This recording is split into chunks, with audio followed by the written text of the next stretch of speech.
I can solve real problems with proportions. Example A. 2 cans of mandarin oranges contain 6 servings. So I'm planning a party and I need to know how much I'm going to need. So we have 2 cans is 6 servings. So I'm going to write a ratio with those pieces of information. Then a proportion is 2 equivalent ratios. So I'll have to make another one. Let's keep reading.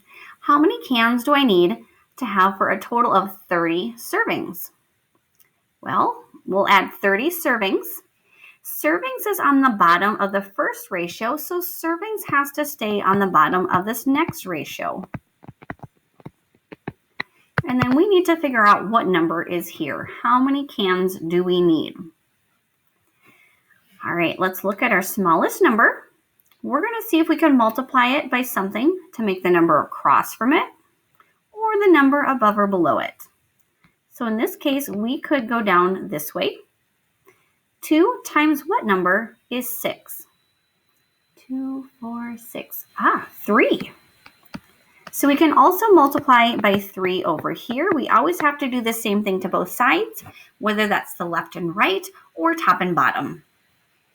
So some number times 3 is 30. 10. So x is equal to 10.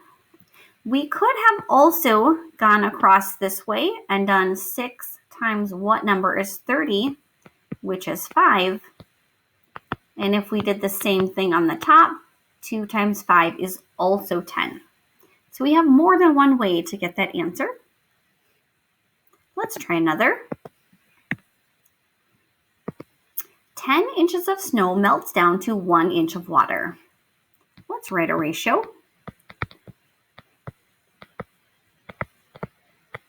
10 inches of snow melts down to 1 inch of water. Now I'm adding the words snow and water because both of the numbers had inches and I have to have a way to differentiate between the two. So here's our first ratio. Then to make it a proportion, we'll have to set it equal to another ratio. So let's keep reading. How many inches of water would 30 inches of snow make? Well, 30 inches of snow. Inches of snow is on the top. So we're going to have 30 inches of snow also on the top. And down in the bottom, we have x, some number of inches of water. So let's look for our smallest number. We could multiply that by some number to make 10, or we could also multiply going across if we want. Now, if we go from bottom to top, that's perfectly fine, but when we do it over here, we'll have our missing number first. Sometimes that's a little bit challenging. If we go across, we know the number that we start with and we're looking for the answer. So if we can always do it that method, it's easier. So let's go across this time. So 10 times what is 30? 10, 20, 30. 3. So we also have to multiply by 3 down here. 1 times 3 is 3. So x is equal to 3 inches of water.